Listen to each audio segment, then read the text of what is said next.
Hey guys, so the Diablo 4 Season 3 patch notes just dropped, and I went through and read them all. I recorded it all, but it was like an hour, and I don't want to do that to you guys. So I'm just going to go through and kind of summarize everything.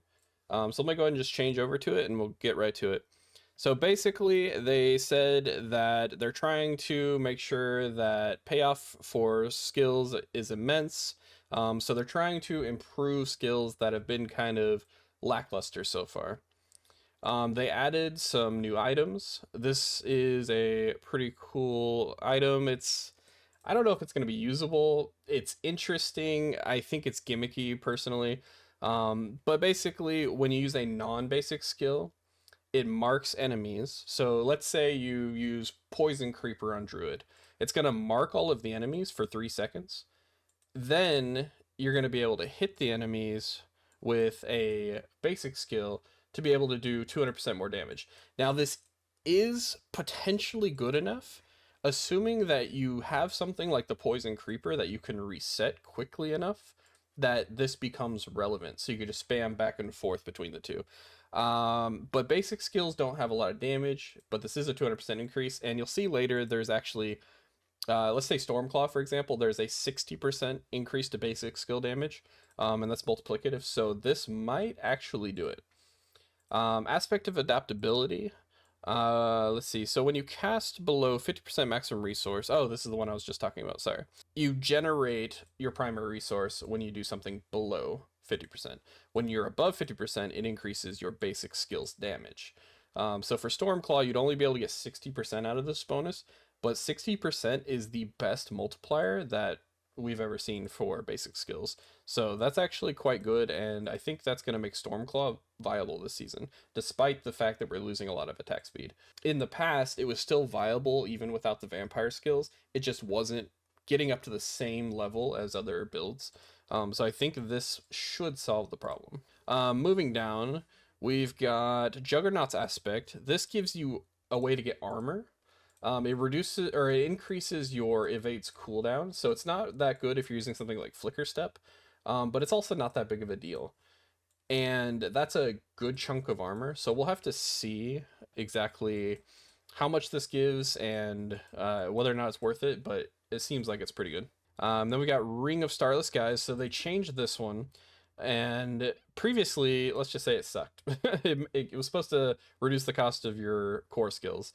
Now, spending resources, so not tied to core skills, reduces your resource cost and increases your damage by up to 40%. So that's actually a really nice change. Then we got Melted Heart of Seelig. So basically what they did with Seelig was they made it to where it's not as core specific. You get movement speed, which is a nice change. 2 times of all of the all stats value. Damage while healthy increased to 3 times normal value. So that's really good.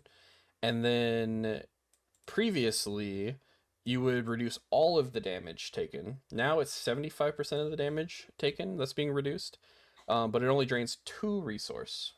So this means you're not going to be able to block all of the damage now, but you're going to be more efficient with how much spirit you lose while you're blocking 75% of the damage. So I think it kind of evens out a little bit, especially when you consider all of the other changes are nice. Then we've got Overpower. For Overpower, they cut the amount that you get from your base life you have in Fortify, and also your base life that you have in bonus life above your base life. Um, Basically, just cut it in half. So it's going to be harder to scale that Overpower as much, but it's still, I think, good. I think that Pulverize is still going to be very viable, especially for normal, like, tier 100 content, not doing AOZ type stuff. And then for the classes, I'm just going to basically talk a little bit about if they got nerfed or buffed. I would say the Barbarian, it's a bit of a mixture. They buffed things that were not as good, and they did some pretty big nerfs on stuff that was good. Um, some of the classes had some pretty interesting changes in the Paragons from what I've seen. I think it was on the Rogue. We'll get down to it. For the Barbarian, the most interesting thing is just the changes to charge. They upped it to 900% of what it was before, and they improved some other stuff on it. So yeah, it's pretty wild changes on charge though. And then for Druid, I'm pretty excited about Druid. So we've got the new Lightning Storm item, which is going to make Lightning Storm basically twice as strong, if not more. Um, that is that's a lot because Lightning Storm was already a good skill. It lacked a little bit in single target damage, but if you're doing this much damage, it's not going to matter anymore. Um, so I think we're actually going to be rocking with our Lightning Storm this season. For Virulent Aspect, this is a new item. When rabies infects an enemy, we're reducing its cooldown. And this was the main issue with rabies. There was no utility to reduce the cooldown. So you basically always had to wait the multiple seconds to be able to use it again, and just never really liked it. But I think this could make the difference to where it's very usable. And then they increased the damage on rabies and reduced the cooldown of lacerate, which is kind of pointless because lacerate doesn't do enough damage to be that useful. So this is mostly just kind of interesting for a uh, what's it called? Inexorable force spam, but it'll definitely make me consider visiting lacerate again because I had the infinite lacerate build that I did. And they just increased the healing off of the passive, not a big deal. Cataclysm, the damage was buffed pretty significantly, so that's nice. Longer vulnerable duration, sure. Let's see, was there anything important in these passives? Mostly junk. Nothing particularly interesting. Bestial Rampage got a decent buff, but I don't think that it's in a spot where I would still want to use it. We'll see. We are going to be lacking on attack speed for Stormclaw, so I might consider it again, but probably not. We got some Spirit Boon changes. Prickle Skin, don't really care. It's just for Thorns. Maximum Spirit, don't care. Avian Wrath is now multiplicative instead of additive. That is a very nice change that we have been needing. Tectonic, don't care. They increased the lucky hit chance, but it's still only usable on Earth. Poise, it's a decent buff, but not good enough. Wild's a massive buff. This is going to make Poison Creeper do way more damage, so that's going to be interesting because Poison Creeper is already very nice. Aspect of the Blurred Beast, so they completely changed it to where you're no longer doing damage based off of the poison damage. You're now just increasing your damage of your shred. So that is a huge nerf to the whole double dip thing. I don't think shred's going to be in a great spot, but we'll have to see if it ends up becoming reasonable to play. Metamorphic Stone, Spirit Cost Reductions, pretty good buff, but again, if you're hitting Suppressor and walls, it just kills the build, so I'm not a big fan of that. Unsatiated, still trash aspect. Retaliation, they nerfed, so this is actually going to affect most core builds. I think pretty much every core build uses Retaliation to some extent. Necromancer, I felt like it was mostly buffs. I think they're trying to bring Necromancer in to be a little more viable. Ooh, voice crack. Nice. Only 34 years old, almost 35, you know? Let's see. There wasn't anything particularly interesting. They made it to where your friends don't get trapped by bone prison, which is kind of nice. Lots of little changes to your minions and how they work. And then they scale this one off of your attack speed now instead of based off of the types of minions you have active, which I thought was kind of interesting. What else? Oh, and this one has a potential to increase your max essence by quite a bit because each enemy hit is increasing your maximum by 2. And I think Bone Spirit scales off of essence or max essence if I remember correctly. So that's kind of an interesting one. That's about it there, I think. So Rogue. Oh, these were really cool. When you cast an ultimate skill, your next core skill consumes all of your energy and deals 1.5% increased damage per energy consumed. And using a cooldown restores your energy. So this allows for a build where you spam a lot of skills to fill your energy, and you drop a big bomb with your core skill, because if you stack maximum energy 1.5% per, let's just say like 120, that's it's pretty big. That's like 150%. I don't know. I'm just throwing out numbers, but it's a big increase. So let's see what else was interesting here. Lots of little changes. Mostly buffs to a lot of things that weren't good, and a little bit of nerfs to things that were too good. So this is what I was most interested in. I think with the Paragon board, you can now scale off of your core damage with this one. So it's 20% of your core damage. And then there was another one. I thought there was another one that scaled off of critical damage. Maybe that was for Sorcerer or something.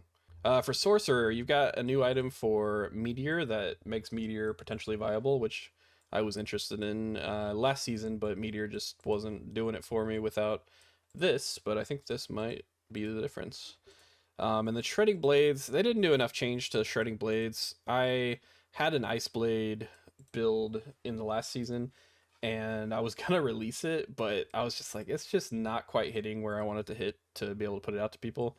So between this and the change to Elemental Summoner that gives you a better multiplier, I think that it may be viable to run the build that I was messing around with, where you're doing a lot of summoning, but it's not a massive change.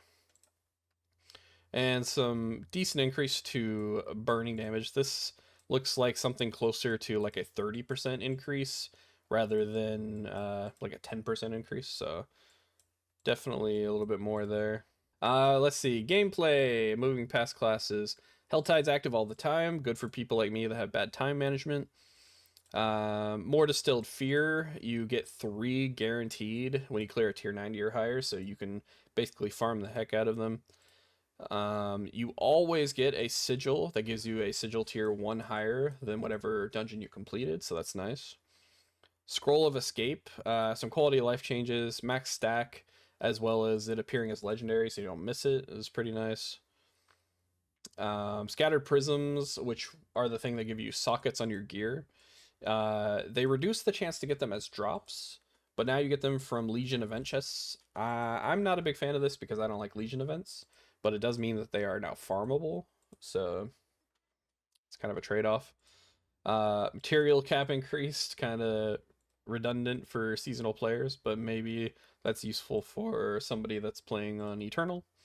Treasure Goblins from the World Boss now actually drop Treasure Goblin loot, which is pretty cool. You can get unique items from the World Boss caches. Oh yeah, they changed item power so that you actually get better item power when you do harder content, which is nice. And the most significant thing here for that is all monsters all monsters above 144 are now guaranteed to drop 925 item power gear. So that is extremely good. You'll actually want to farm high tier nightmare dungeons now and get something for it. This one I thought was kind of an interesting little nerf. Potion count will no longer reset after dying or being revived by another player, which makes sense, but it's also added pain point potentially. The Greed Shrine now gives you gold based off enemy. Ooh, a little burp. It now gives you gold based off of the enemies killed, and it does like a little burst of gold at the end, so that's cool. Uber unique items can now be unlocked as transmogs. Don't really care. User interface and user experience. So there was a lot of kind of interesting stuff in here actually. WASD is the biggest thing. I don't know if you guys watched the dev stream, but they're like, do you say WASD or WASDA? Or, and I'm just like, WASD. Let's see, what else we get? Event timers on the maps, kind of interesting. A better visual effect for chilled is decent. Default bindings for mounts make more sense now, which, yeah, they did not make any sense previously. New stash tab, it helps, but they really need to add stuff like codex that'll actually help with things. Icons for the Helltide and Living Steel chests are changed to be unique, which is good. This is to help players trade faster on console, which is good because I've had some people trade me a few times from console, and it's like a 5 minute wait for them to figure out how to put gold in.